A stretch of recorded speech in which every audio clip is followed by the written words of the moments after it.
will fall in line. Like for us, we've done. We just seen in everything falling in line, and for many more years to come, to just be in a straight path. Yeah. So, what was the challenges? Of course, you've said challenges. Of course, adopting and trying to fit in, to move into a new place. You are getting this.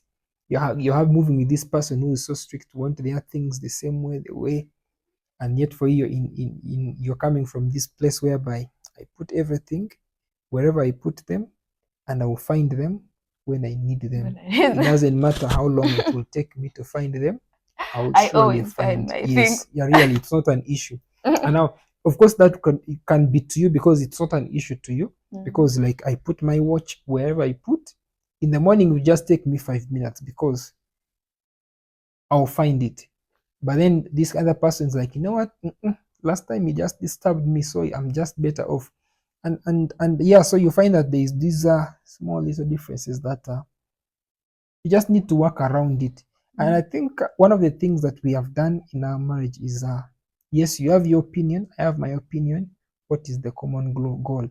We normally ask what is good for the both of us, and maybe we choose the best option. We try to, of course, not in all areas, but we try to try and see, okay, what is the best option? This is how you do your things. This is how I was doing my things. Okay, what is the best option? So Or sometimes you just go with his option because but you always say my option is better, right? I mean, sometimes I have not said, but somehow yours has to go because I'm Oh, simply being a submissive wife. you're just being submit. Okay, Mm. and I think what was the thing that maybe the challenging or annoying thing or something? Challenging, annoying. I think for me, the very first thing that really disturbed me for a long time, and I think that's where we had like our biggest first misunderstanding and maybe argument, was just like running home things. I I don't think I'd ever had to like have that responsibility of thinking, clean the house, attend shopping, do these things for like the whole week, do this and that. I've never had to carry that responsibility, honestly. Even when I was living with my sister, it's just whenever I want to, sometimes you're just thinking about what to eat. It's And you already buy like it. eight in the night, and you're like, you know what can we eat now? What can we get? To just go on the road, buy something. And like that was the life, like how we lived at campus is like we continued with the same kind of thing. So you're not thinking of my house should have this and this. Like it was not, things were not systematic and in a certain order. And when we were at home, of course, our parents, I don't know, they were running whatever they were running. You just know, this is out, mommy, we don't have this. What? Like things are going, but you're not the one in charge. So you go to campus, it's the same thing, and now you come home and somebody expects you to have like how things should be running. So before you know it, like a week has gone by, you've not yet cleaned the bathroom, not that it's really so dirty, but again, yes, it's not really looking that good. Then you're like, okay, I need to first of all, the house was big. Yeah, it's actually I really did a not big lived in house. a big house like that, or have to carry the responsibility of taking care of it, Such a like big such a house. whole big house, and make sure there is this certain kind of food. Um, you're not drinking juice at home every day, so it's not like, so when you're like, how can juice not be in the fridge? What is not there? And I'm like, is that even a big deal? So like just those home domestic things. That was like the biggest. So it was so overwhelming. I really got tired. Like even after getting help later on, we figured a way to like, get help, someone who comes and does this thing like maybe twice a week. Still it wasn't doing as well because I think I was really not figuring out the whole thing so well. Yeah, so that for me that was a weakness. And of course you thought, like, which kind of, how can you be a lady and you don't know these things? This is what, like, women are brought up to know. As a wife, you should know, right? That's what you That's thought. what I, No, but same that's as what mine. you I'm expressed like, to me. okay, but it It would look, should, it should. For you, it was, you need to know.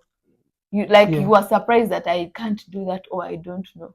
yeah. But in actual sense, I didn't know. And I'm like, I actually don't know. If I knew, it's not a thing like I've been doing, or like I wish maybe like I had taken a course to know that this is going to be a thing that I do.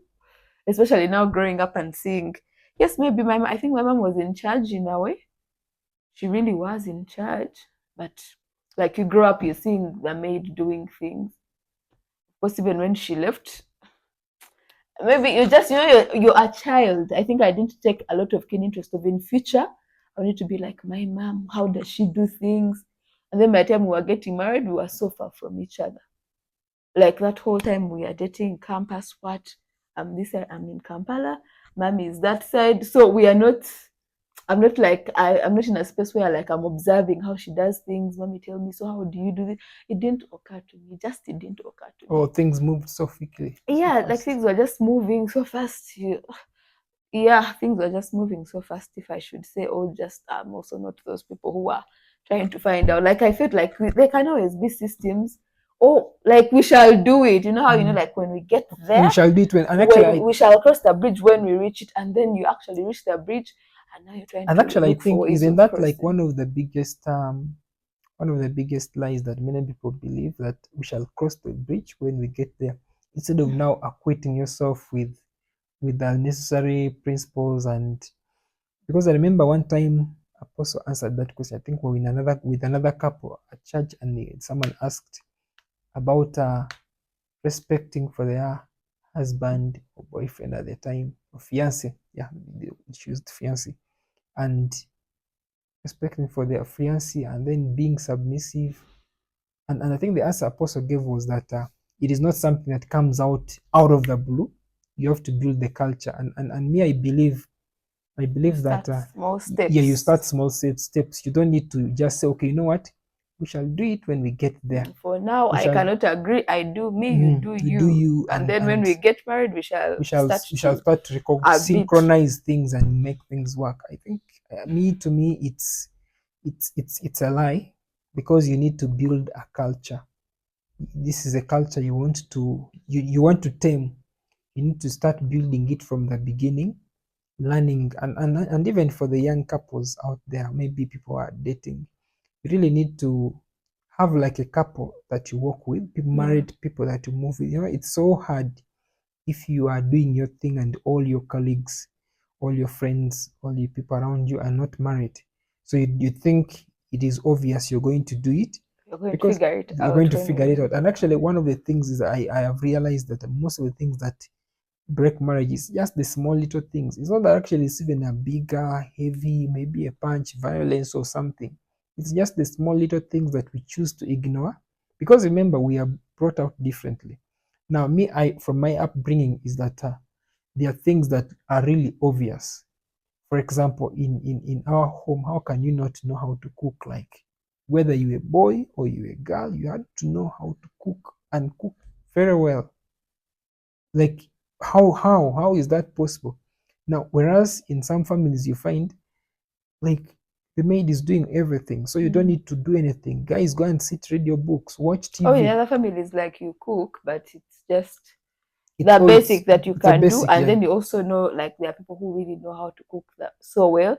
So I don't have to go and break my bones that Uh-huh. I'm learning to cook over which cuisines, or like how to do matoke the best way that is, Like I know that my sister Paula enjoys cooking. So of course, my mom still insists that learn everything, you must take turns, but it's a thing I didn't like growing up. So I did not carry it as, I'll need to do this sometime and I need to do it so well, a certain way. So I didn't get to like learn a variety of things regarding that section. And you get married to a husband who knows how to cook so well, Not so well. and they expect you to also know, like, at least I think you expected that your wife should, even if it should at least be better than you, because I mean, Yeah, of course, it's obvious, yeah, because if you see, I come from a family, we are very big, a big family, and the girls cook better than the boys, but the boys can also really do a good job. So you would expect. I remember my mom used to insist that all the boys you have to cook and do these things, help in the kitchen. And my daddy would insist, no, that work is for the girls. The girls should do it better and all those things. And then I went to this school whereby we used to wear neckties, and the head teacher used to insist, girls, you must know how to knot your ties because in the future you will do it for your husbands. So now like look at this upbringing where you're being trained that actually there are things that actually girls should do better than boys. So you really have that perception actually. In the kitchen, girls have to be better. Of course, you see most of the chefs are men really, but in the home, yes. Yeah. In the home, girls, but because you're not uh you're not chefing at home, you're cooking. The chefs are for restaurant hotels, but home they cook. We'll Yeah, never so really, cook. so We'll cook yeah, so well. Just do your cooking. so yeah, it's I think the expectation that Mm. you build up, which now you need to just synchronize.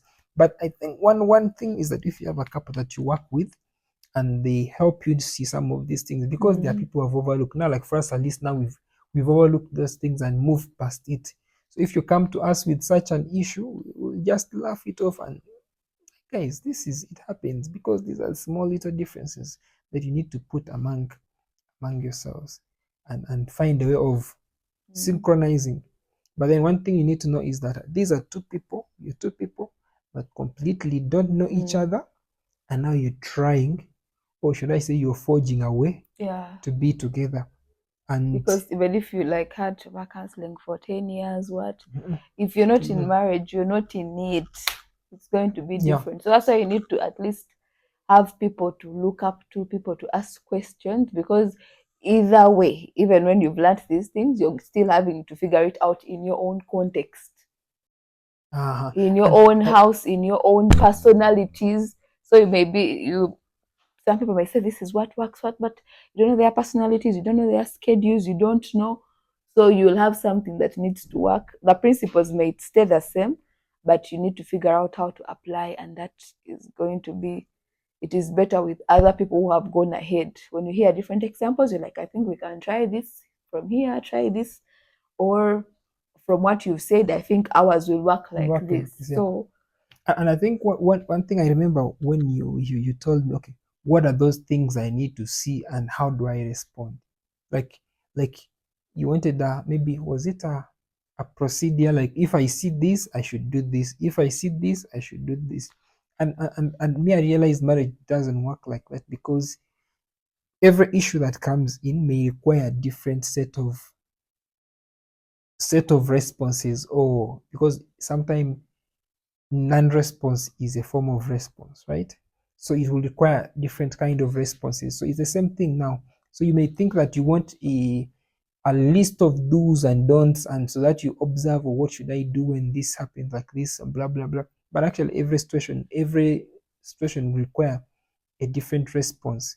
don't you think that would help though? Like if I know that these are the things that I can do, so that when it changes, then you can now communicate again, because marriage is really about Yeah, communication. it's So I think that can be me. I still feel like that's a good thing. I mean, let's start here right now. When I do this, this is what I expect. This is what, when it changes, you can always be like, no, it doesn't work anymore like that, because that's no, easier. but you see, I think I would refer still with an answer that Apostle Moses gave. No, during our wedding, we did a lot of counseling visitations to our shepherds, and actually, it's because our church really values marriages. So our movement lead Apostle Chalap sent greetings to Apostle and Pastor Ari, and they really taught us a lot, and was saying that it's not a legalistic kind of thing that you're going to have rules to put. And actually me, that's why I drew my answer, because me, I thought maybe why can't we have, like,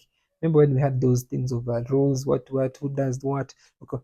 So if you set this, and this should be like this should be, he actually says that now you're bringing legalism into it, because in the present day marriage, the Bible compares it with the church, and the church is not following the laws and rules.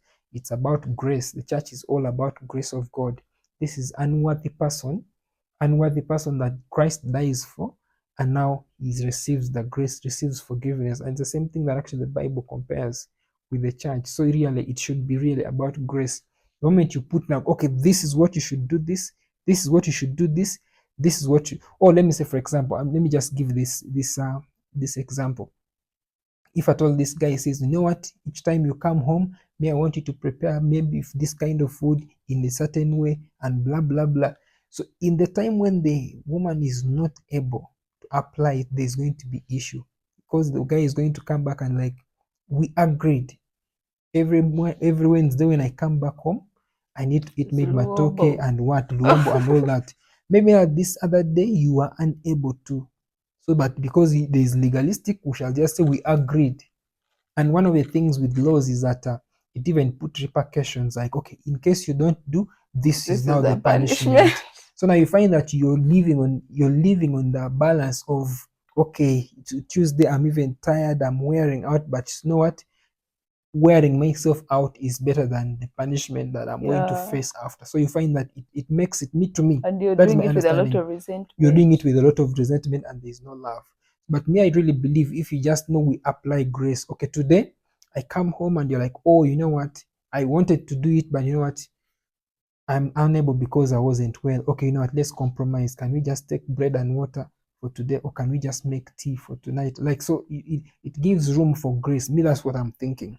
It gives you room to extend grace to the other person in the event that the other person is not able to fulfill those other needs, or where, yeah. So I may sound so wise. That is from my father, Apostle Moses. Wow. Yeah. So yeah, it's so me. I found that, and like, yeah, I found that helpful, because you don't run on legalisms or on laws, on set of laws and principles whereby, you know, like a law is put in just to catch you. Yeah. Just to catch you, it's there to catch you when you fail at your failures. So whoever is following law is just waiting for you to catch. Actually, and the funny thing is, they're not waiting for you to do it correctly, because doing it correctly, we expect it. Like, for example, let me give an example. In schools where they tell you not to speak vernacular, the teacher is watching because they expect you not to. So he's watching for when you do it. Or they say no trespass. They expect you not to trespass, but his focus is, did they trespass? It is like, actually, like in a football match, I would compare it with that. The referee knows that you're not supposed to commit any foul or offense. So he's looking for offenses. So you find that now, if your marriage is like a referee that is looking for offenses all the time, then you find that you're not going to it's not going to succeed. So I think it's just about extending grace, knowing that, okay, today we can't, so let's extend grace. And that's what I think. Do you have other ways of that opinion? There's no other ways away. Okay. From that. So it's been 15 years. We are really so grateful to the people that have. 15 years. We shall be there. That's 15 years. Oh my. Okay, it's been I wanted to say 15 months, but it's actually 12 months. It's 12. Yeah, it's been 12 months, and we are so grateful to the people that have shepherded us and been there for us in every single way. We can't take any credit for this. Okay, no? We can take a bit of, like, we also try to apply. Me, I say I'm just a student. True. Yeah, true. I'm just a student. So really, to be here at this point, I've been a good student. I have learned a lot, and sometimes I tell people, I have my cousin, and I told him, you know what, Ali Speaker is very busy. He works in a busy environment, and I was telling him that, you know what, you just need to just have like at least 2 days, maybe Mondays and Thursdays, 2 days in a week whereby you're home early and you play with your kids. I'm like, wow, this is good wisdom. I'd never thought about it. Where do you learn all these things? I'm like, yeah, come to church. Because really, I can't take credit. These are the things I hear being spoken in the community where we are being discipled. So I don't take anything for granted. I don't take any credit here. I've just been a good student that has mastered read my notes and been in position to apply the things that we've been told. So thank you so much. You have any final greetings for people? No, I just wanted to say that on my part, it has just been grace, because even sometimes I've not been as a good student. Because you know how, like, you're in class and then they tell you, this and this, if you want to, you're like, teacher, how do I be better? Like, practice a math number every day, you're going to excel. And some days you're like, no, I don't have the energy to do that. So there are some days I've defaulted, like, no, this one I'm not able, I will not do it. God, me, no. And somehow grace has carried me, that even if maybe I fail to, like, really listen to my teachers properly and do what I'm supposed to do, I've tried most of the times too, but sometimes I fail. You know, just like Paul says that the things he wants to do, he doesn't do. The things he, Does he what? the things he, What? The the things he things doesn't want, he does he them. does, he practices, Mm. like practice, like to a point Yeah. that it is almost becoming perfect. Hi. Yes. And then the good things he wants to do, he's Doesn't. failing to do. Mm. So yeah, I think it's just the grace of God that has carried us through. All right. Thank you so much for watching. If you have any questions, please, you can send an email right down here. If you want more of this content, kindly subscribe, and we shall be telling you things that actually will better your life and transform you. For now, thank you so much and have a lovely day. Happy anniversary. First anniversary. Woo! Happy one.